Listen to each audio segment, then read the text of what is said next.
चालू हो गया। चलो एक बार देख लो इधर, ठीक है। तो पूरे ABCD में A to Z कितने लेटर हैं? 26 लेटर। 26 लेटर को हम लोग दो भागों में बांटते हैं। कितने भागों में? एक भोवेल और कॉन्सोनेंट। आप लोग हिंदी में पढ़ चुके हो। भोवेल को हम लोग क्या बोलते हैं? स्वर वर्ण। कौन सा वर्ण? कह सकते हैं ये स्वर का उच्चारण करता है। किसका उच्चारण? स्वर का उच्चारण। और ये व्यंजन का, ये व्यंजन कह सकते हैं हिंदी में इसको जैसे व्यंजन बोलते हैं उसी तरह ये इंग्लिश में क्या बोला जाता है? कॉन्सोनेंट। क्या बोला जाता है? अच्छा बताओ, आप लोग स्वर वर्ण में पढ़े थे, ये क्या पढ़े थे? अ आ ये नहीं पढ़े थे जी? अ से लेकर के अक्षर तक आपको क्या आता है? स्वर वर्ण। कौन सा वर्ण? इसमें भोवेल आपको ABCD में 5 भोवेल है। कितना भोवेल है? 5 भोवेल है। उसके बाद कॉन्सोनेंट में आपको बाकी जो बचा वो क्या होगा? कॉन्सोनेंट होगा। कॉन्सोनेंट कौन सा भाग है जल्दी बताओ। बाकी इधर 5 को छाड़ दो, 5 को छाड़ दो, कितना बचा? 21। कितना बचा? 21 आपको क्या आ रहा है? 21 आपका क्या आ रहा है? कॉन्सोनेंट। 21 आपका कॉन्सोनेंट है और 5 आपका क्या है? भोवेल है। 5 भोवेल है ना। ये आप लोग बच्चे से पढ़ते आ रहे हो। बहुत लोग के किताब में यानी नर्सरी LKG UKG में आपको ये भर भर के दिया हुआ कि नहीं? कि कौन सा कॉन्सोनेंट है, कौन सा भोवेल है, दिया है ना? दिया है ना? बहुत लोग पढ़े भी होंगे पहले से। पता है ये भोवेल? इसका काम क्या होता है? इसका काम क्या होता है? अभी आप लोग तो ये पढ़े हो, लेकिन ग्रामर के अकॉर्डिंग अगर आप जाओगे तो यहाँ भी भोवेल बदल जाएगा, है ना। आपको मैं एक उदाहरण देता हूँ। जैसे कि आपको AN का प्रयोग तुम लोग किए हो। AN का प्रयोग कितने लोग सीखे हो? A मतलब क्या होता है और N मतलब क्या होता है? दोनों का मतलब एक होता है, पता है?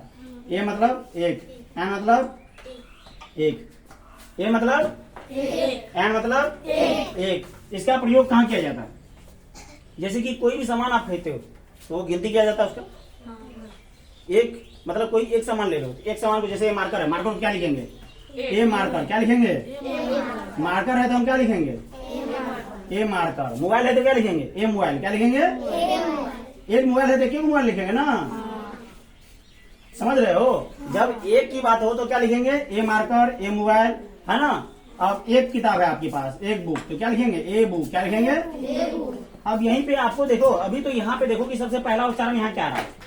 एम से। मार्कर किसे बन रहा है? मार्कर जो शब्द बना, अक्षर बना, वर्ड बना, सॉरी, मार्कर जो वर्ड बन रहा है वो किससे बन रहा है? किससे बन रहा है? एम से। तो एम से तो एम भोवेल है? नहीं। भोवेल दिख रहा है तुमको एम में? इसमें भोवेल में आ रहा है ये एम? नहीं आ रहा। ये भी है, यहाँ भी एम है तो एम तो भोवेल आएगी। बी भोवेल है? नहीं आ रहा। बी भी आपका भोवेल नहीं है? बी भी हमारा भोवेल नहीं है, एम भी भोवेल नहीं है, इसलिए इसके साथ क्या लगा?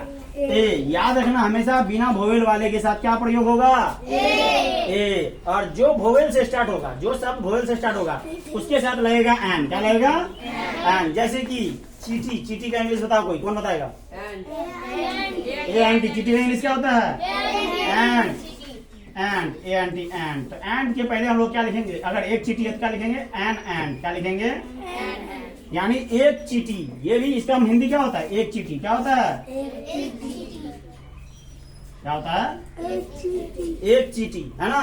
एक चीटी का इंग्लिश क्या होगा? N and. क्या होगा? N and. क्लियर है? मतलब यहाँ देखो कि पहला भोवेल से स्टार्ट हुआ कि नहीं हुआ? ये अक्षर किससे स्टार्ट हुआ? भोवेल से। दूसरा देख लो एक बार। अब ए से तो हम लोग बना लिए, दूसरा आप ई से बताओ। ई से कोई वर्ड बताओ। एग। एग। एलिफेंट भी ले सकते हो, एग भी ले सकते हो। एग के पहले क्या लगेगा? एन। क्या लगेगा? एन। क्यों लगेगा एन?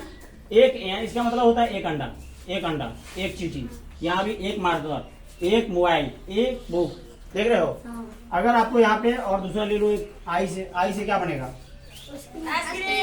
आइसक्रीम। बड़ा पसंद है तुम लोगों को, गर्मी में तो बड़ा मजा आता है ना जी आइसक्रीम। कितने लोग खाओगे आइसक्रीम? बराबर 20 होता है। बराबर आइसक्रीम हम भी खाए हैं।